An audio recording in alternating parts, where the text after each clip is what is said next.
Hello बच्चों, स्वागत है आप सभी का आज के इस वीडियो में। जैसा कि हम सभी जानते हैं कि अभी हम लोग कक्षा 11वीं का गणित का अध्याय 5वां जिसका शीर्षक है सममित संख्याएं और दीर्घघातीय समीकरण, जिसे अंग्रेजी में complex number and quadratic equation के नाम से जाना जाता है, उसे अभी हम लोग पढ़ रहे हैं। आज इस अध्याय का 8वां वीडियो है, यानी भाग 8 है। इसके पहले हम लोगों ने इससे जुड़े 7 वीडियो 7 लेक्चर ख़त्म कर दिए हैं। यदि आप लोग वह वीडियो अब तक नहीं देखे हैं तो सबसे पहले वह वीडियो आप देखें, उसके बाद आप यह वीडियो देखें ताकि आपको यह वीडियो बहुत अच्छी तरीक़ा से और आसान पूर्वक समझ में आ जाए। तो चलिए सबसे पहले जानते हैं कि आज के इस भाग में यानी भाग 8 में हम लोग क्या पढ़ेंगे। तो बच्चों, आज के इस वीडियो में हम लोग क्या पढ़ने जा रहे हैं। तो सबसे पहले तो हम लोग पढ़ेंगे point form of a complex number, यानी किसी भी सममित संख्या को पॉइंट फॉर्म में कैसे लिखा जाता है।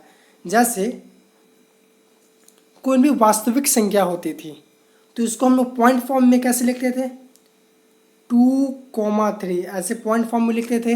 और ये पॉइंट फॉर्म क्यों यूज़ होता है, क्यों लिखा जाता है, क्योंकि हम लोग को जब भी किसी नंबर को ग्राफ पेपर पे रिप्रेजेंट करना होता है तो हम लोग सबसे पहले पॉइंट फॉर्म में लिखते हैं। उसके बाद इस पॉइंट को इस ग्राफ में ये डॉट के माध्यम से रिप्रेजेंट करके वहाँ पे दर्शा देते हैं कि ये पॉइंट यहाँ पे आएगा। तो इसीलिए हम लोग पॉइंट फॉर्म लिखते हैं, आपको याद होगा। तो यही काम हम लोग यहाँ पर सममित संख्या में करेंगे, लेकिन उसके लिए हमको जानना होगा सबसे पहले कि किसी भी सममित संख्या को पॉइंट फॉर्म में कैसे लिखा जाता है। तभी ना आप दिए गए ग्राफ पेपर पे उस सममित संख्या को रिप्रेजेंट कर पाओगे एक डॉट के माध्यम से, जैसे हम लोग पहले करते थे कक्षा 10वीं तक। तो यही हम लोग पढ़ेंगे सबसे पहले कि किसी भी सममित संख्या को पॉइंट फॉर्म में कैसे लिखा जाता है। उसके बाद पढ़ेंगे representation of complex number on graph paper, यानी किसी भी सममित संख्या को ग्राफ पेपर पर कैसे रिप्रेजेंट कैसे करेंगे, कैसे दर्शाएंगे। उसके बाद हम लोग पढ़ेंगे ये दोनों पॉइंट जानने के बाद कि पॉइंट फॉर्म में कैसे लिखा जाता है और सममित संख्या को ग्राफ पेपर पर कैसे रिप्रेजेंट किया जाता है। ये दोनों जानने के बाद हम लोग पढ़ेंगे कि सममित संख्या का मापांक, मतलब मॉडुलस, यानी सममित संख्या का मापांक पढ़ेंगे कि मापांक क्या होता है। तो चलिए बिना देर किए आज की इस वीडियो की शुरुआत करते हैं।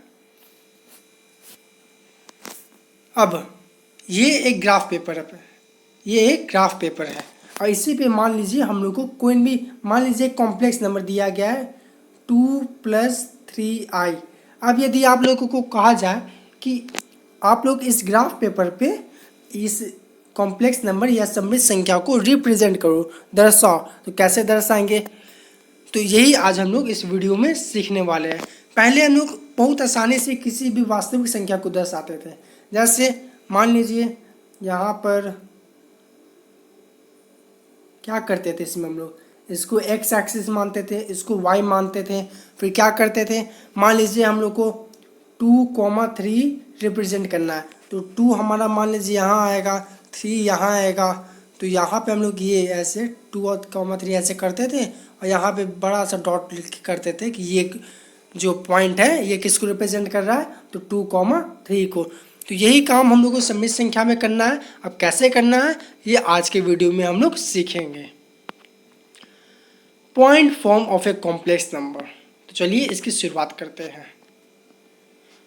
बच्चों, अब तक कक्षा 10वीं तक जो हम लोग ये वास्तविक संख्या को ग्राफ पेपर पे रिप्रेजेंट करना, दर्शाना सीखे थे, उसमें क्या होता था, ये लाइन जो होता था उसको हम लोग एक्स एक्सिस मानते थे, इसको क्या मानते थे, वाई एक्सिस।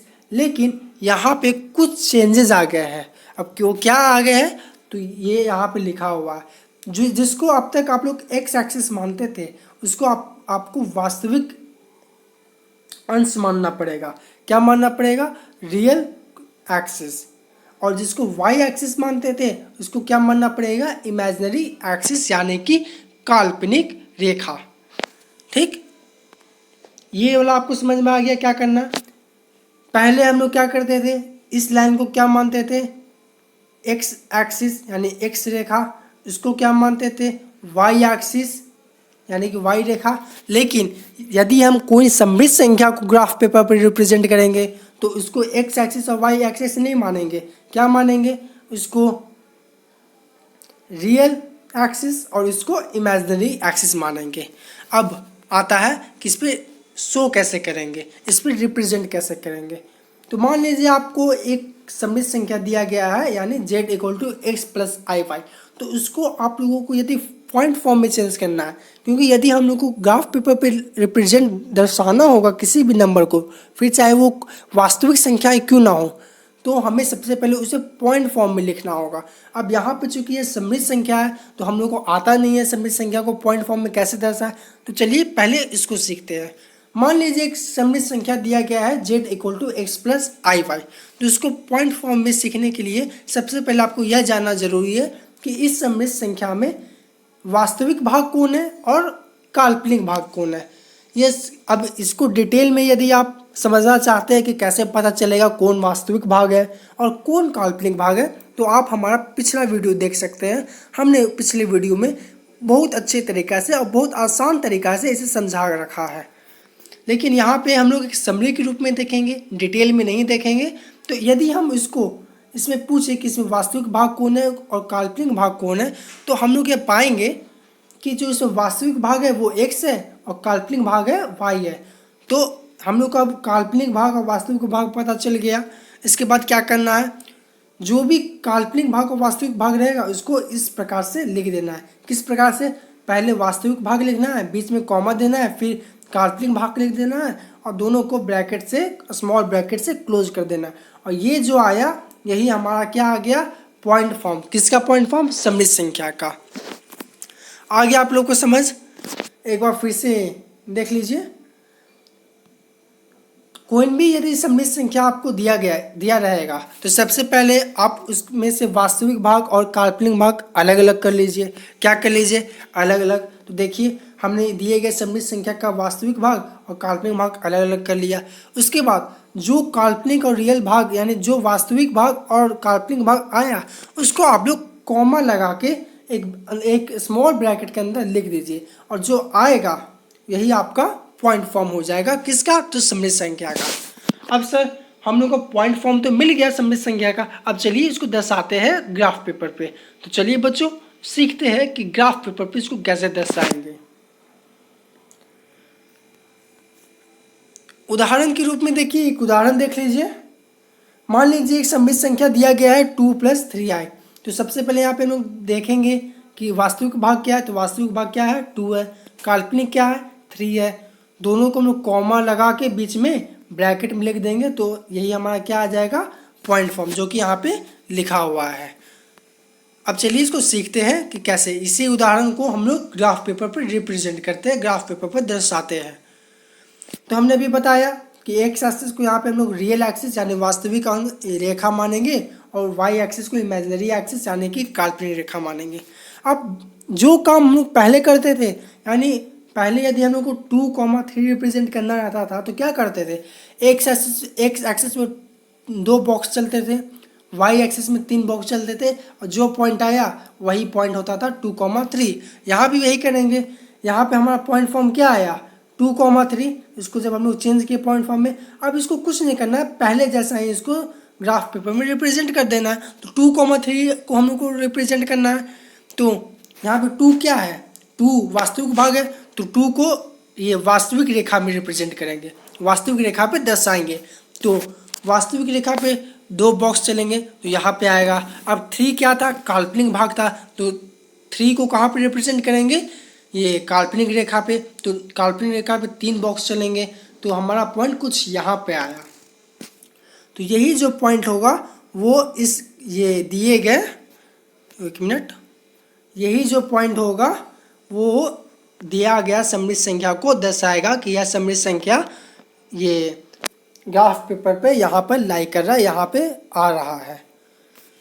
और ये देखिए अब यहाँ पे अब ये देख सकते हैं ये डायग्राम में ये कुछ राइट एंगल ट्रायंगल जैसा बन रहा है। यहाँ पे 90 डिग्री बन रहा है, आपको दिख रहा होगा। तो यदि ये 90 डिग्री बनता है तो ये क्या, ये बेस हो जाएगा, ये हाइट हो जाएगा और ये हाइपोटेनस हो जाएगा। अब यदि हम राइट एंगल ट्राइंगल का फॉर्मूला लगाएंगे जो कि कहता है h square equal to h square equal to b square plus r square, यही कहता है। तो एच इक्वल टू क्या हो जाएगा, अंडर रूट बेस का स्क्वायर प्लस हाइट का स्क्वायर, यही हो जाएगा। तो यदि ये यहाँ पे हम लोग इसको सॉल्व करते हैं तो इसका वैल्यू जो रेट से हम ये यहाँ दर्शा रहे हैं, इसका वैल्यू क्या हो जाएगा, इसका वैल्यू बेस का 2 है, हाइट का 3 है, तो हाइपोटेनस का क्या हो जाएगा, under root 2 square plus 3 square.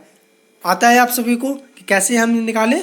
तो ये जो वैल्यू आया यहाँ देखिए, under root 2 square plus 3 square, ये जो रेखा का वैल्यू आया ऑरिजिन से इस पॉइंट का, ये पॉइंट क्या है, ये जेड को शो कर रहा है। तो ऑरिजिन से 0, यहाँ इसको मैं साफ कर देता हूँ, यानी 0,0 से ये पॉइंट क्या था, जेड था। 0,0 से जेड तक का डिस्टेंस क्या आया, under root 2 square plus 3 square. किससे आया, तो राइट एंगल ट्राइंगल फॉर्मूला से आया। तो ये जो डिस्टेंस आया इसी को हम लोग क्या कहेंगे, तो इसी को हम लोग कहेंगे सममित संख्या का मापांक, यानी कि मॉडुलस। अब इसका फॉर्मूला क्या होता है, फॉर्मूला होता है under root x square plus y square. यानी जो भी सममित संख्या दिया आपको जाएगा और यदि आपको इसका मापांक पूछेगा तो आपको क्या करना है कि उसका वास्तविक भाग और काल्पनिक भाग अलग अलग कर देना है, दोनों का स्क्वायर कर देना है, उसके बाद ऐड कर देना है, उसके बाद अंडर रूट लगा के इसको सॉल्व कर देना है। इसको हमने यहाँ पे समझा दिया कि कैसे ये निकलता है मापांक, ठीक। अब सममित संख्या का मापांक एक इसका परिभाषा भी देख लीजिए आप, हमने पिछले स्लाइड में आपको समझाया। अब इसको आप लोग किताबी भाषा में कहिए, एक परिभाषा देख लीजिए। तो यदि आपसे पूछेगा कि सममित संख्या का मापांक कहते किसको है, तो आपको क्या बोलना है कि किसी भी सममित संख्या की ऑरिजिन यानी 0,0 से दूरी को हम उस सममित संख्या का मापांक कहेंगे। किसी भी सममित संख्या की ऑरिजिन से दूरी को हम उस संख्या की मापांक कहेंगे। जैसा कि आप सभी ने यहाँ पर देखा कि ये ऑरिजिन था, ये जेड था, ये एक यहाँ पे सममित संख्या था, यहाँ से यहाँ इसकी दूरी की वैल्यू ये आई और यही दिए गए सममित संख्या का मापांक हो गया। लेकिन फिर भी चलिए एक उदाहरण हम लोग एक और देख लेते हैं ताकि आप सभी को अच्छी तरीके से समझ में आ जाए। चलिए ये जो यहाँ पे एक खाली ग्राफ पेपर था उसमें हम लोग एक और उदाहरण को देख लेते हैं। इस ग्राफ पेपर पे मान लीजिए आप लोगों को कोई भी रैंडमली हम लोग एक लेते हैं, एक सममित संख्या दिया गया है z इक्वल टू मान लीजिए 4 + 2y, ठीक। यह एक सममित संख्या है z इक्वल टू 4 + 2y। अब यदि आप सबको बोले कि इसको आप लोग ग्राफ पेपर पर रिप्रेजेंट करो, दर्शाओ, तो कैसे दर्शाएंगे, तो आइए एक बार इस सममित संख्या को भी देख लेते हैं, सीख लेते हैं, ताकि आप लोगों को और भी अच्छी तरीके से समझ में आ जाए। तो 4 + 2y है, इसमें वास्तविक भाग क्या है, तो सर वास्तविक भाग 2 है। काल्पनिक भाग क्या है, वास्तविक भाग 4 है, सॉरी काल्पनिक भाग कौन है, तो सर काल्पनिक भाग तो 2 है। अब हम लोग को वास्तविक भाग मिल गया, काल्पनिक भाग मिल गया। अब चलो इसको सबसे पहले हम लोगों को क्या करना है, तो दिए गए सममित संख्या को पॉइंट फॉर्म में चेंज करना है। तो पॉइंट फॉर्म में कैसे चेंज करेंगे, तो सबसे पहले वास्तविक भाग को लिखेंगे, उसके बाद कॉमा डालेंगे, उसके बाद काल्पनिक भाग को लिखेंगे और फिर दोनों को क्लोज ब्रैकेट से क्लोज कर देंगे। अब हमारे पास पॉइंट फॉर्म में आ गया। अब इसको हम लोग ग्राफ पेपर पर रिप्रेजेंट करेंगे। रिप्रेजेंट कैसे करेंगे एक बार फिर से सीख लीजिए, एक और उदाहरण हम बता रहे हैं। 4 यहाँ पे क्या था, वास्तविक भाग था, तो इसको कहाँ पर रिप्रेजेंट करेंगे, वास्तविक रेखा पे रिप्रेजेंट करेंगे, यानी कि रियल एक्सिस पे। तो 4 है यानी 4 बॉक्स हम लोग को ग्राफ पेपर पे चलना है। तो 1 2 3 4 यानी यहाँ पे 4 आएगा, यहाँ पे 4 आएगा।